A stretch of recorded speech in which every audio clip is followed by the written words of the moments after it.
And welcome again to another episode of Women Lifting Women, a podcast dedicated to female voices in leadership in tech. My name is Emma Raz, and I'm hosting the podcast, and I'm very lucky to be joined today by Marianne, who I'll let introduce herself to our listeners. Marianne, please. Sure. Emma, it's great to see you again. It was wonderful meeting Same. you in London recently when we were at the Future of Audio and Entertainment together. Indeed. We had a great I'm conversation. Absolutely, and it was a lot funner. It's always better in person, but we will do our best to be as entertaining online as well. Sure. We are missing one dog, though. Okay, I know. Well, it's not the Yes, same talking to you without seeing the dog. So I know. It's really the best part about seeing me speak is having Aurora there, and yes, on the I've, I've podcast.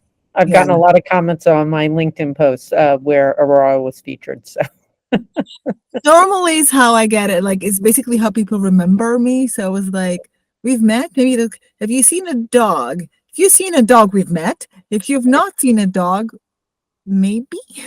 maybe. Okay. Well, I saw the dog. So I Well, you're also met the dog and met the dog. exactly, and we have confirmation that we have met. There are pictures that prove. Exactly. Anyway, Absolutely. Absolutely. So thank you so much for inviting me to have this conversation with you today. Just for your listeners or viewers or both, I am Ann Halford. I am in New York. I have been in the media and entertainment space. I'm more media and entertainment than tech, although I do know quite a bit about tech because you can't be in media and entertainment without knowing something about tech. I have been in the media and entertainment industry now for over 30 years. I have worked in all around the world. I have focused mostly on the global markets as it relates to media and entertainment. You can divide my career into several different parts. One where it was very operational. I worked for a number of different companies out in Los Angeles for 12 years, everything from running a post-production company to running business development for two independent production and distribution companies, and then ultimately going to Fox, where I initially ran the Latin American channels and then expanded that into what became the Fox International channels with operations in Europe and Asia, as well as Latin America. After that, I returned back to New York. I like to call my 12 years in Los Angeles a bit of an exile for me because I'm a native New Yorker. And I wound up initially doing a private equity consolidation in the live family entertainment space. For several years, did some independent consulting work, wound up going to work for a media company here in New York, focusing on building out their digital operations. Then for approximately 10 years from a little over 10 years from 2012 to 2023, I was working for or in affiliation with several different strategy consulting firms focusing on media and entertainment within the TMT sector. So I was at FTI in both New York and London for a little over 5 years. I was a senior advisor at OC&C Strategy Consultants. And then most recently, through the end of 2023, I was a partner at the TMT strategy consultancy, Altman Solon.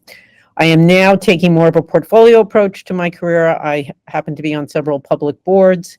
I also am doing independent advisory work in the media and entertainment space. And I am also working on several different initiatives, which I hope to have a little bit more information to talk about publicly in the coming months. But until then, that is what I'm doing. And then also, I do moderate different panels and conversations in different places. So I love doing that and learning a lot about what's going on in the world of media and entertainment and the tech adjacent businesses. you have a fascinating. Like, I have so many questions just about so there is so much to dig into it. I don't think I can even remotely start. And we're talking about specifically our questions around female leadership. There's so much to talk about. And wow, you're busy. Finally, I have my career. I started hardcore tech, and now I mostly do a bit of work in production. I don't know. My first film is going to be released this year. But isn't that with your partner? It is with my partner. Now, you good memory. It's now. I just mentioned it. I think in the event, and it should be released in the next couple of months. I am now learning about distribution, all of that thing. Mhm. So there is so much to do here, to learn there and to know there. It's a full universe. So I can ask you a million questions and a million things that are super Well, interesting. happy to answer whatever I can. There are a million things I could ask you, but I will start with my favorite question for this Okay. podcast, which is always starting on a positive note. What is the advantage? What is basically the superpower of being a woman in this space? Oh, goodness. Well, sometimes you feel like you have superpowers, and other times you definitely feel like you're outnumbered. So, I would say, um, I think in general, and this is not a diss on men, I love working with men. Some of my best colleagues are men. I've had very positive experiences working with men through the years. In fact, I just had breakfast with one of my closest male colleagues, and we were just talking about all sorts of different ways that we could be doing things together. So, I I don't want to diminish men in any way, shape, or form, but I do think that women have, and maybe this is because of who we've been for millennia now. I mean, just going back, I mean, you can go way back to prehistoric times when women were the ones that were genetically just there, tending the fire, making sure the kids were okay, making sure everything worked. I think there is something about women that we actually wind up thinking through how to make things come to be, how to make things happen. And sometimes that requires being out in front. Other times that means taking a little bit more of a back seat. But I think we have intuitive nature or an intuitive sensibility about how to do things and how to be effective.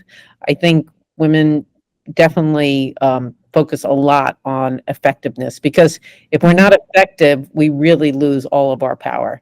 There are guys, and again, this is not a diss on men, but they have big personalities and they can use their bravado, and they're able to move forward and seem to be getting things done, but aren't necessarily always as effective. Or maybe they leave it to a lot of other people to get things done for them.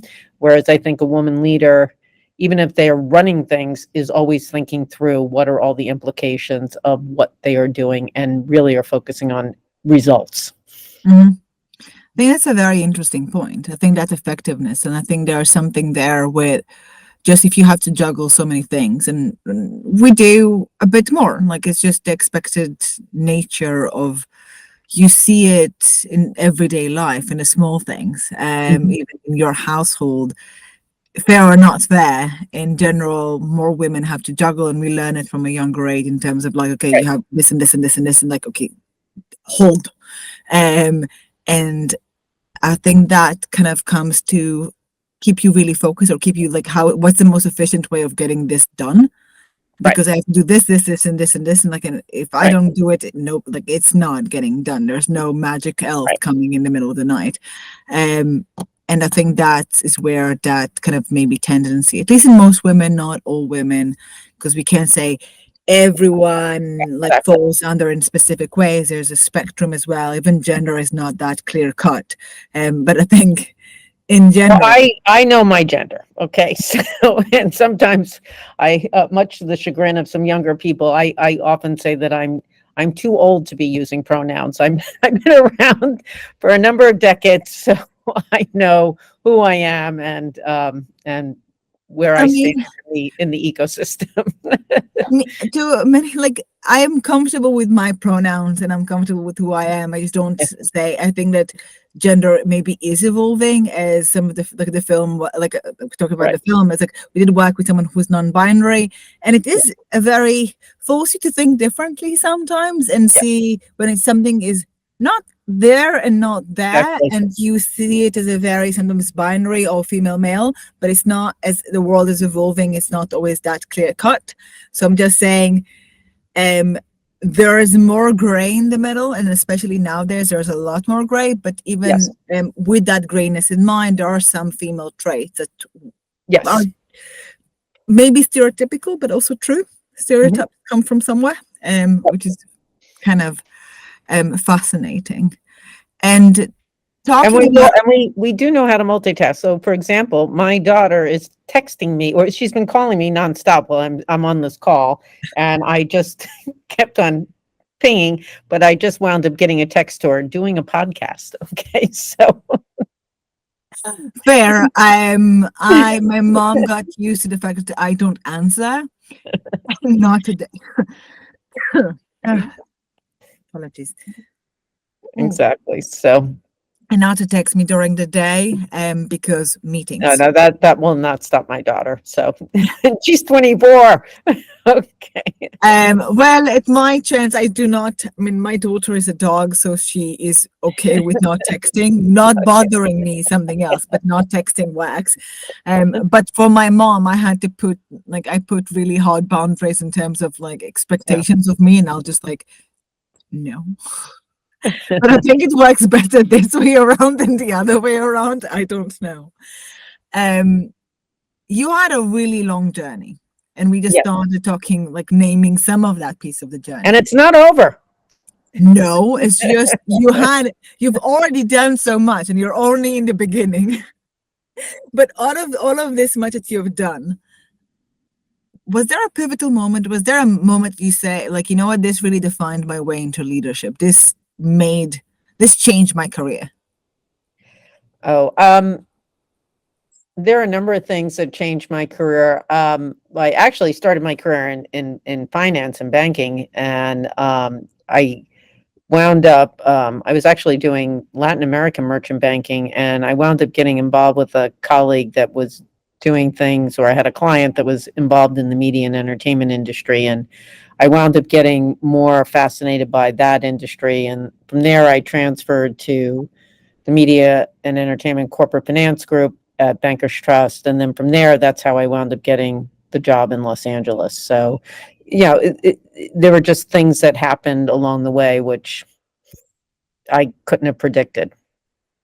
I mean, I think that's normally how life happens. Exactly. Was Exactly. there a moment you say, like, you know what?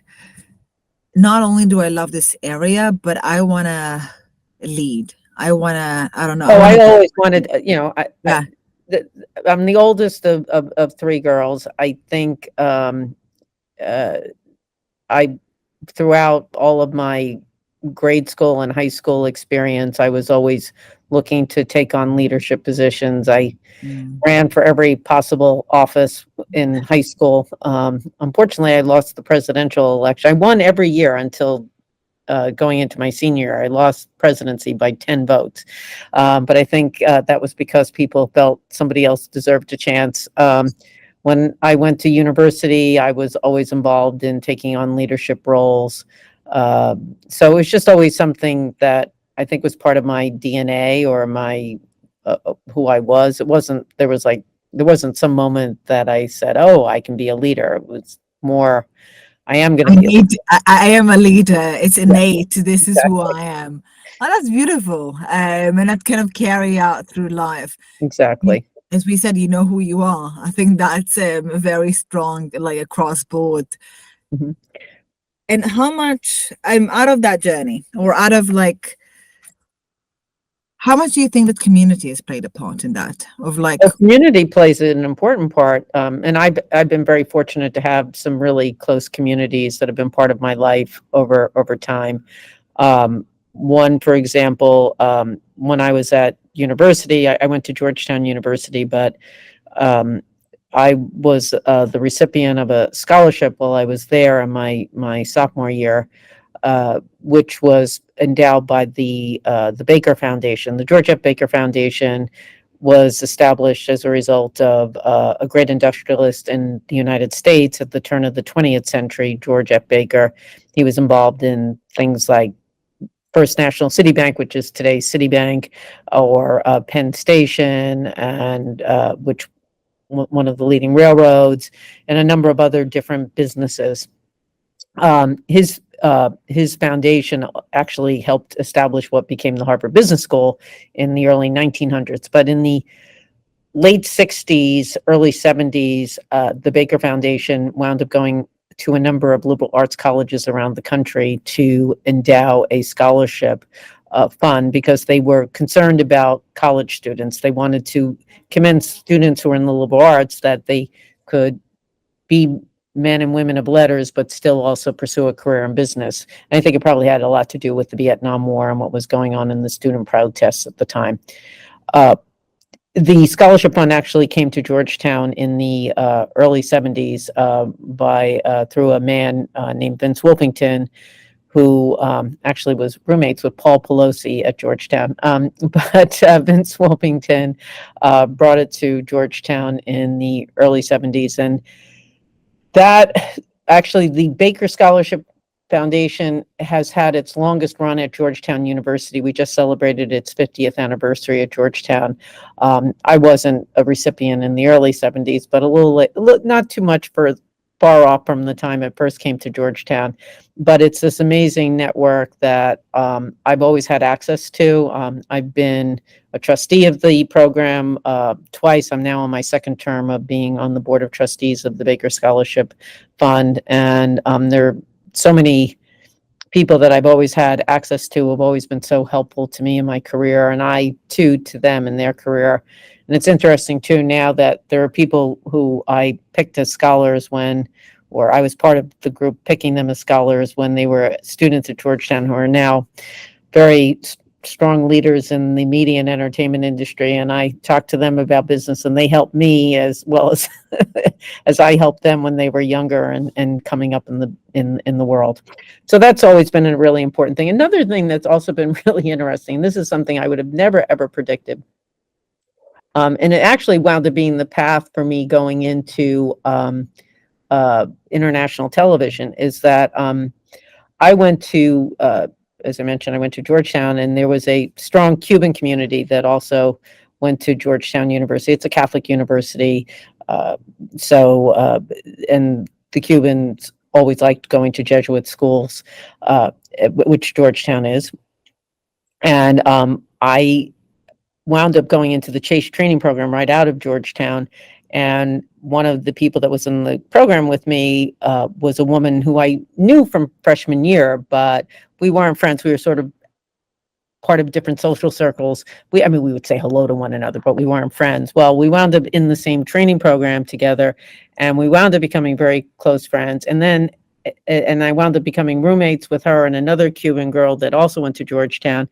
And then a friend of mine actually called that period of my life the Latinization of Mariana Halfordo. And as a result, that's how I wound up doing Latin American merchant banking. And ultimately, the exposure to doing things in Latin America led to me actually pursuing a career in Latin American media and entertainment, and then therefore global media and entertainment. So it was just something that wasn't predicted, but it was just something that happened as a result of different connected points in my life. And the Cuban community is still a very important part of my personal life. They've always been great friends to me in so many different ways. That's beautiful. I think that to some degree, I can relate it. I think it happened to some degree to me, not in the same way, but with China, probably, where I ended up with this kind of connection and then fascination, and decided to go study Asian culture, specifically Chinese, and business around it, and kind of build everything on top of it, and one kind of thing led to another. Obviously, I didn't end up doing business just in China, or it then became global, but there was a path of one thing leading to another from that kind of connection point, or some sort of alignment of there's something really interesting, there's something I can connect to, or I found really fascinating, I'm gonna invest or go there, that ended up, I don't know, pushing me on a certain path. But I have something also with specific Asian languages, which for some reason my brain find easier to understand than other languages in a way that I cannot try to explain. Most people will say it's easier to learn Spanish. Apparently not for me. And then where are you from originally? I was born in Israel. Okay. Which is So you speak Hebrew fluently. I speak Hebrew. I do have a slight funny accent, and my accent in English is kind of mixed. Very Mhm. complicated place to be from right now. Yes. So I I'm hope your putting family I hope your family is safe and well. my families for the most part. Obviously, they're well, they're safe as far as I know right now, and it's obviously complicated from the situation. So my like think they're all trying to hold it together, and it's really hard and complex across board for all parties involved, and I'll say that. And I think it's just not a simple thing to experience, and I think that experience also taught me a lot in terms of like how do you deal with a lot of stressful situation. I think like growing up in a place where you see the marks of the fact that I spent like a big chunk of my childhood there, um, the whole response to things, managing different stressful situations, resilience that you learn in certain places because you've lived through war and other Mhm. things, Yes. which are different type of experiences that you don't experience somewhere else, definitely teach you some other skill sets Mhm. great in apparently emergency situations. Afterwards, I fall apart, but in within the situation, I'm fine.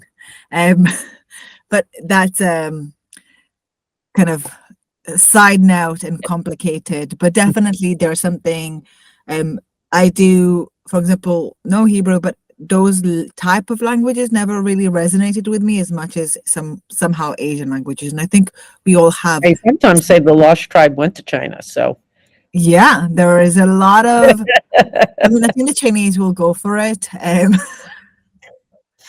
I think it's the only time I've been to China. Like when I was in China, I was the only one from Israel, and I had to represent. And I'm not sure I'm the best example, but I had to represent Israel in this big festival that Beijing University does, and it's a huge university. It's one of the top two in China. So it's the only person and the only one, and like I would get a lot of people coming up to my little stall asking me, why are all Jews smart? And I was like, I don't think that's a fact. I think um, I don't think this is an actual fact, but apparently it's a real belief, which I then used when like when doing bargaining in the market. Because I mean, I might as well use the tools I have. If people are prejudiced in one direction, you kind of go with you you go go with with it. the flow. Go with I what think works. that's also in general something I've learned in terms of negotiation. If there's a certain bias in one direction, sometimes you just use that bias in your Mhm. instead of trying to fight it, you use the tools you have. Exactly. Talking, this is I'm going to take us somewhere very different, but you mentioned men and how much you like worked a lot with men and they played a big part of your career, which is again not surprised we have more men in general in this space than women. And I think that we both have not necessarily a negative thing or a good, I'm not kind of putting criticism, but mostly thinking because we have, in general, more men in leadership position. What do you think is the responsibility of men, I guess, like in from an leadership perspective, to push for better representation, especially on top? Well, I think men are going to be stuck having to deal with it because there are more women in college. There are more women than men in college. There are more women than men in law school. There are more women than men in medical school. In business school now, I remember when I went to Harvard Business School, we were only 25% of the student body. Today, I think women are close to 50% of the student body at Harvard Business School. So they are, I think most of the business schools are 50-50 at this juncture. Mm, So professionally, let's look at where people are coming from on coming out of school, and there are a lot of women. And also, this generation of students that are graduating, whether or not it's from graduate school or undergraduate, a large number of them have actually had both parents working. When I was growing up, it was more the nuclear family, if you will, as we called it at the time. My mother was rather traditional. She was a stay-at-home mother.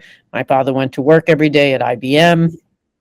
Uh, my mother ultimately wound up going back to work but as an executive assistant, not as a professional, when all of us were in college, and that was to really help manage with the finances.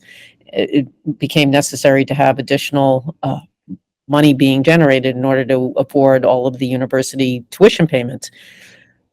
But today, when I think about so many young people, I think about all of my daughter's friends and their parents. So many of them have had dual income parents and two parents with high powered jobs, who have been able to manage careers as well as manage building and growing a family. So you're saying that there's basically we're I, already having the foundation in place and they have no choice but to accept it. well, I think it's also Mhm. not odd to them. I think Yeah. a young man graduating from college today is, if it wasn't his mother who was a professional, he certainly had a lot of friends whose mothers were professional. So it's not unusual. It was more unusual in when I was going through school and coming out. I think it's more what people are used to. I always like to talk about the fact that things do change, but it often takes time. Yeah. My grandmother was born in the Irish portion of the Lower East Side in 1903, and when she was born, she had no idea whether or not she would ever have the right to vote. So within a span of two generations, life changed incredibly for who her family was and what they were able to do and accomplish. All three of well, my three sisters, myself and my two sisters, we all went to college. We all went to good schools, and my one of my sisters, like me, also has a graduate degree from Columbia. So there's there was that kind of transition, and now the world is more used to women and men both working. There's still tensions in the workplace, but I think there's a lot that's been done to try to eliminate some of those tensions. Listen, men and women have different ways of communicating. We have different ways of working together. But I do think there's been a lot of progress in how people are actually getting along. I mean, I agree, and I think that when you put it in perspective of how much we've already done, how far we have come, it helps us see that like it helps us put everything that we're doing now in perspective of like there's Right. always been a long journey. I still see that there's responsibilities on both sides, both as women helping lift other women and also men opening the doors and not, I don't know, stronghold or gate people from having access, and Mhm. especially maybe people where they had less opportunities or normally they would not necessarily have a seat at the table. I think there is sometimes when I face it, or I came from my first career was in cybersecurity, which is high, Very male. really male, yes, and running factories in Taiwan and whole kind of like Mhm. heavily male. And this is where I started my career from in 25 and very passionate. Mhm. And you learn a lot. And I still see spaces where it is more of a challenge. I think there is a lot of progress. I think that for those of us who can push and help pioneer that forward, and maybe even if we see the glass ceiling, we're comfortable maybe breaking it, Mhm. or at least trying to slam through it. Mhm. Um, and there is also the responsibility of helping. You know, it's not always easy. Like you get Yes. bruised, you get a few cuts along the way of like trying to break through anything. Mhm. So I think it's a journey, but as you said, we've already made a huge progress. Mhm. To kind of sum up and like as a final piece of advice, was there a single or one lesson that you learned through your career? Do you feel like I really wish I knew that earlier? I wish I thought about it. Uh, I would think the thing that I think I've learned the most through life is that there is no straight line. Careers have their twists and turns. everybody has their successes and everybody has their disappointments.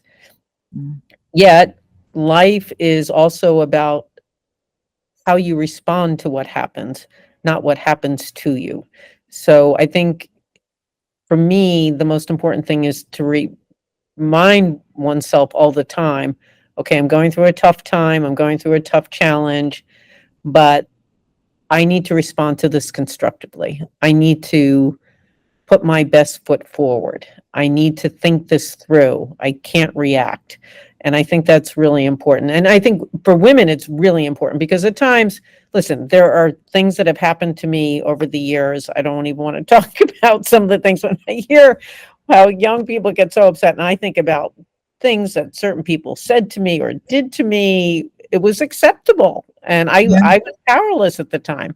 But one cannot get mad and angry. One has to think about how to respond constructively with discipline, with consideration, with empathy, and with good intentions. Mm. I think that for me, a lot of it was finding a balance of where do I put my red lines, and you say what, you know what, 'cause one from different culture, when I was working in different places, what is accepted and not accepted varies. Even like if we go even right now, what we think is appropriate or how what people say or how they behave within the workspace changes by country. Mhm. Um, and I have definitely, as I've worked in several places, there is a whole range of spectrum sometimes Yes, there is. of what is done. So like even now, um, and one is knowing where is I think that's like accepting things or like thinking them through. And like I had a tendency to more forgive, but I had to learn is maybe sometimes where to put that red line. And I'm Mhm. saying, look, you know what? This is just no. Mhm.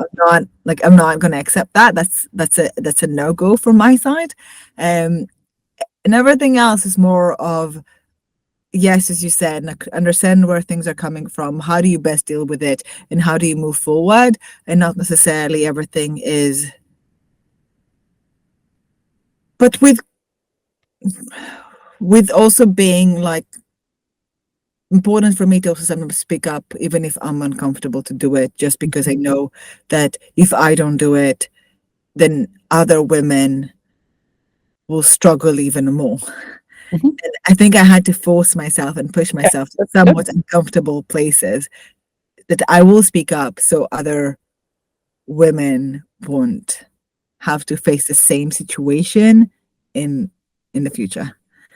Even same with like bringing Aurora along and having to argue with every people of what exactly is a service dog and what exactly is a service dog purpose and why do I have to do it and so on and so forth. And sometimes I'm like, I really wish I could just say, screw it, I'm just gonna leave, but or I don't want to deal with it. But then I think, okay, but if I don't explain what the process is, the next person coming in with a service dog, they all have to do it. And then they might not have the same resilience or they might be a bit more vulnerable than me. And then what? Um, so there is one of the things I had to work on myself. And it's kind of giving like I think it's kind of trying to find a balance between what you fight for and what you don't. Well, you're doing a good job of it. I Okay. appreciate it. I appreciate it. I try. I think that we all try. I think that is something that we all try to learn. I don't know how you feel about the journey and what. No, no, no, I keep saying journey, but for me, I guess it always felt like a journey for me. Where who I am is a journey, maybe, and therefore everything is kind of like what I pick along the way. Well, we are all on our own individual journeys.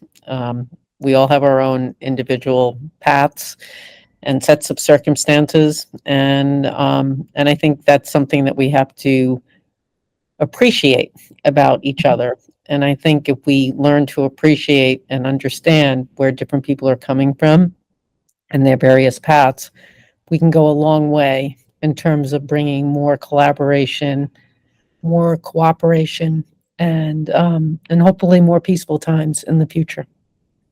That is a wonderful note, a very positive note to end a podcast with. And I will definitely cheer for more peaceful times. So thank you so much for joining me. I really appreciate the time for another episode of Women Lifting Women. I hope that Okay. well, thank you, Marianne, for joining. And for the full episode and many more, please go to www.womenliftingwomen.io. And until next time, thank you so much. Thank you for lifting me and my spirits today. I appreciate it.